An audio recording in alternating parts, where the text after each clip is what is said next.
ഉച്ചയ്ക്കത്തെ ഊണിനെ നല്ല ചൂട് ചോറിൻ്റെ കൂടെ ഇതുപോലൊരു പുളിങ്കറി ഉണ്ടെങ്കിലുണ്ടല്ലോ വേറെ ഒരു കറിയും വേണ്ട.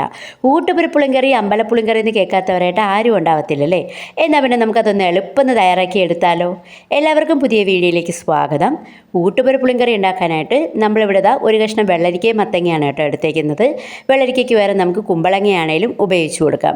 പിന്നെ പച്ചക്കായ, ചേന, ചേമ്പ്, പപ്പായ ഇങ്ങനെ എല്ലാത്തിലും നമുക്ക് പുളിങ്കറി ഉണ്ടാക്കാം കേട്ടോ.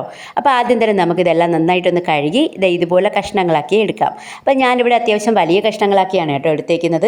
വലിയ കഷ്ണങ്ങളാക്കുമ്പോഴാണ് കേട്ടോ ടേസ്റ്റും കൂടുതൽ. ഇനി നമുക്കൊരു മൺചട്ടിയിലേക്ക് നമ്മൾ കട്ട് ചെയ്ത് വെച്ചിരിക്കുന്ന മത്തങ്ങയുടെയും വെള്ളരിക്കയുടെയും കഷ്ണങ്ങളെല്ലാം ഒന്ന് ഇട്ട് കൊടുക്കാം. ഇനി ഇത് വേവാൻ ആവശ്യമായ വെള്ളവും കൂടെ ഒഴിച്ചു കൊടുക്കാം കേട്ടോ. ഇനി നമുക്കിതിലേക്ക് ആവശ്യത്തിന് ഉപ്പും മഞ്ഞപ്പൊടിയും കൂടെ ഇട്ട് കൊടുക്കാം. ഇതെല്ലാം കൂടെ നന്നായിട്ടൊന്ന് മിക്സ് ചെയ്ത് കൊടുക്കണം കേട്ടോ. അപ്പം നമുക്ക് മൺചട്ടിയിൽ അല്ലെങ്കിൽ കുക്കറിൽ വേണേലും വേവിക്കാനായിട്ട് വെക്കാം കേട്ടോ. ഒരു 3-4 വിസിൽ ശബ്ദം കേൾക്കുന്നത് വരെ വേവിച്ചാൽ മതിയാവും. അപ്പോൾ നമ്മളിവിടെ എല്ലാം കൂടെ നന്നായിട്ടൊന്ന് ഇളക്കി കൊടുത്തിട്ടുണ്ട്. ഇനി നമുക്കിത് വേവാനായിട്ട് ഗ്യാസിലേക്ക് വെച്ച് കൊടുക്കാം. മത്തങ്ങയും വെള്ളരിക്കയും വേവാനായിട്ട് അധിക സമയമൊന്നും എടുക്കത്തില്ലേ. അപ്പം നമുക്ക് ലോ ഫ്ലെയിമിലൊന്ന് വെച്ച് കൊടുക്കാം. ഇതൊന്ന് വെന്ത് കിട്ടുന്ന സമയം കൊണ്ട് തന്നെ നമുക്ക് കുറച്ച് കൂട്ട് തയ്യാറാക്കി എടുക്കണം. അതിന് വേണ്ടിയിട്ടൊരു പാന് ചൂടാക്കിയിട്ടുണ്ട്. അതിലേക്ക് ഒരു സ്പൂണ് ഉലുവ ഇട്ട് കൊടുക്കുന്നുണ്ട്, 2 സ്പൂണ് വെള്ളയരി ഇട്ട് കൊടുക്കുന്നുണ്ട്. ഇനി നമുക്കിതിലേക്ക് എരിവിനാവശ്യമായ ഉണക്കമുളക് ചേർത്ത് കൊടുക്കാം. അപ്പം നല്ല എരിവുള്ള മുളകായതുകൊണ്ട് ഞാനിവിടെ 2 എണ്ണമാണ് കേട്ടോ ചേർത്ത് കൊടുത്തേക്കുന്നത്. ഇനി നമുക്കിതെല്ലാം കൂടെ നന്നായിട്ടൊന്ന് വറുത്തെടുക്കണം കേട്ടോ. അപ്പോൾ ഈ സമയം തന്നെ മല്ലിയും കൂടെ ചേർത്ത് കൊടുക്കണം. എൻ്റെ കയ്യിൽ മല്ലി ഇല്ലാത്തതുകൊണ്ട് ഞാൻ അവസാനം മല്ലിപ്പൊടിയാണ് കേട്ടോ ചേർത്ത് കൊടുക്കുന്നത്. പിന്നെ ഇതിൻ്റെ കൂട്ടത്തിൽ തന്നെ കുറച്ച് കറിവേപ്പില ഇടണം. അത് ഞാൻ കാണിക്കാനായിട്ട് വിട്ടുപോയിട്ടുണ്ട് കേട്ടോ. അപ്പോൾ നമ്മൾ ലാസ്റ്റ് മല്ലിപ്പൊടിയും കൂടെ ചേർത്ത് കൊടുക്കുന്നുണ്ട്.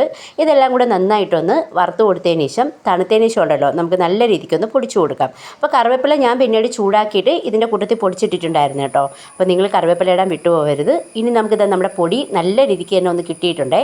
അപ്പോൾ ഇനി നമുക്കുണ്ടല്ലോ ഇതിലേക്ക് കുറച്ച് വെള്ളം ഒഴിച്ചു കൊടുത്ത് നമുക്ക് ഈ പൊടി നല്ല രീതിക്കൊന്ന് കലക്കിയെടുക്കണം. അങ്ങനെ എടുക്കുമ്പോൾ നമ്മൾ ഈ പൊടി കറിയിലേക്ക് ഒഴിക്കുമ്പോൾ കട്ടയൊന്നും പിടിക്കാതെ നല്ല കറക്റ്റായിട്ട് നമ്മുടെ കറി കിട്ടും. അതിന് വേണ്ടിയിട്ടാണ് നമ്മളിത് വെള്ളം ഒഴിച്ചിങ്ങനെ പൊടിയെല്ലാം കലക്കി വെക്കുന്നത്. നമ്മുടെ പൊടിയെല്ലാം റെഡിയായി വന്നിട്ടുണ്ട്.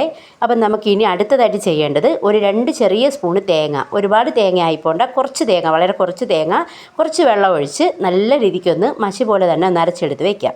അപ്പോൾ നമ്മുടെ തേങ്ങ ഇവിടെ റെഡി ആയിട്ടുണ്ട്. ഈ സമയം കൊണ്ട് തന്നെ നമ്മൾ വേവിക്കാനായിട്ട് വെച്ചാൽ നമ്മുടെ വെള്ളരിക്കയുടെയും മത്തങ്ങയുടെയും കഷ്ണങ്ങളെല്ലാം ഇവിടെ നന്നായിട്ടൊന്ന് വെന്ത് കിട്ടിയിട്ടുണ്ട്. അപ്പം നമുക്കിതെല്ലാം കൂടെ ഒന്ന് ഇളക്കി കൊടുക്കാവേ. ഇളക്കി കൊടുക്കുന്ന സമയത്ത് കഷ്ണങ്ങൾ ചെറുതായിട്ടൊക്കെ ഉടങ്ങി പോവും, പക്ഷെ അത് കുഴപ്പമില്ല കേട്ടോ. ഇനി ഇതിലേക്ക് കുറച്ച് പുളിവെള്ളം ഒഴിച്ചു കൊടുക്കുന്നുണ്ട്. ഒരു നെല്ലിക്ക വലിപ്പത്തിലുള്ള വാളംപുളി നമ്മൾ നേരത്തെ തന്നെ കുതിർത്ത് വെച്ചിട്ട് അതിൻ്റെ തരികളൊന്നും ഇല്ലാതെ തന്നെ ഇതിലേക്ക് ഒഴിച്ചു കൊടുക്കാവേ. ഇനി എല്ലാം കൂടെ ഒന്ന് ഇളക്കി കൊടുക്കാം. ഇളക്കി കൊടുത്തതിന് ശേഷം നമ്മൾ നേരത്തെ പൊടിച്ച് വെള്ളത്തിൽ കുറുക്കി വെച്ചേക്കുന്ന പൊടിയുണ്ടല്ലോ അതൊന്നുകൂടെ ഇളക്കിയിട്ട് ഇതിലേക്ക് ഒഴിച്ചു കൊടുക്കാം കേട്ടോ. ഈ പൊടിയുടെ കൂട്ടൊഴിക്കുമ്പോഴുണ്ടല്ലോ നല്ലൊരു മണം വരും കേട്ടോ. ഇനി നമുക്കിതിലേക്ക് ഇത്തിരി ഉപ്പൂടെ ചേർത്ത് കൊടുക്കാം. ഇനി എല്ലാം കൂടെ ഒന്ന് ഇളക്കി കൊടുക്കാം. ഇളക്കി കൊടുത്തിട്ട് നമ്മൾ അരച്ചു വെച്ചിരിക്കുന്ന തേങ്ങയുടെ ആ ഒരു കൂട്ടുണ്ടല്ലോ അതും കൂടെ ഈ സമയം തന്നെ ഒന്ന് ചേർത്ത് കൊടുക്കാം. ഇനി നമുക്കുണ്ടല്ലോ ഇതെല്ലാം കൂടെ നല്ല രീതിക്കൊന്ന് ഇളക്കി കൊടുക്കാവേ. അപ്പോൾ നമ്മുടെ കറിക്ക് ഇത്തിരി കളർ കുറവാണ്, പക്ഷേ എരിവ് നല്ലോണം ഉണ്ട് കേട്ടോ. അപ്പോൾ കളറിന് വേണ്ടിയിട്ട് നമുക്ക് വേണമെങ്കിൽ മാത്രം കുറച്ച് കശ്മീരി മുളക് പൊടി ചേർത്ത് കൊടുക്കാം. പിന്നെ കുറച്ച് ഉലുവപ്പൊടിയും കൂടി ഈ സമയം ചേർത്ത് കൊടുക്കണം. അപ്പോൾ മുളക് പൊടി ഇടുമ്പോൾ ഒന്നുകൂടെ ഒന്ന് കളർ വ്യത്യാസം വരും കേട്ടോ. നല്ലൊരു ചുവന്ന കളർ തന്നെ വരും.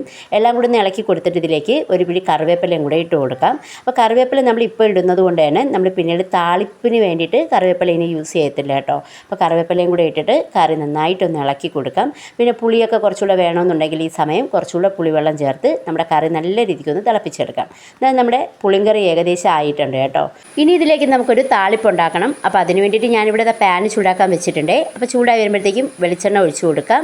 ഇനി ഇതിലേക്ക് കടുകും കൂടെ ഇട്ട് പൊട്ടിച്ചു കൊടുക്കാം കേട്ടോ. നന്നായിട്ട് കടുക് പൊട്ടി വരുമ്പോഴത്തേക്കും നമുക്കിതിലേക്ക് ഒരു ചെറിയ കഷ്ണം കുഞ്ഞുള്ളി അരിഞ്ഞതും ഒരു ഉണക്കമുളകും കൂടെ കീറിയിട്ട് കൊടുക്കാം. അപ്പോൾ നമ്മൾ കറിയുടെ അവസാനം കറിവേപ്പില ആഡ് ചെയ്തതുകൊണ്ട് തന്നെ താളിപ്പിലേക്ക് നമ്മൾ വീണ്ടും കറിവേപ്പില ഇടുന്നില്ല. ഉള്ളിയെല്ലാം നല്ല ബ്രൗൺ കളറായി വന്നപ്പോഴത്തേക്കും നമ്മുടെ താളിപ്പ് റെഡി ആയിട്ടുണ്ട്. അപ്പോഴത്തേക്കും നമ്മുടെ കറിയുടെ ചൂടെല്ലാം പോയി കറി ഒന്ന് കുറുകി വന്നിട്ടുണ്ട് കേട്ടോ. അപ്പം നമുക്ക് കറി ഒന്ന് ഇളക്കി കൊടുത്തതിന് ശേഷം നമ്മുടെ താളിപ്പ് ഇതിലേക്ക് ഒഴിച്ചു കൊടുക്കാം. ഇത് താളിപ്പ് ഒഴിക്കുമ്പോൾ തന്നെ ഉണ്ടല്ലോ ഒരു അസാധ്യ മണമാണ് കേട്ടോ. ഈ കറിക്ക് വല്ലാത്തൊരു സ്മെല്ല് വരുന്നുണ്ട്. അപ്പോൾ ഇനി നമുക്ക് താളിപ്പൂടെ ഒഴിച്ചിട്ട് നന്നായിട്ടൊന്ന് ഇളക്കി കൊടുക്കാം കേട്ടോ. ഈ കറി തണുത്ത് കഴിഞ്ഞിട്ട് കഴിക്കാനാണ് കേട്ടോ കുറച്ചുകൂടെ ടേസ്റ്റ് കൂടുതൽ.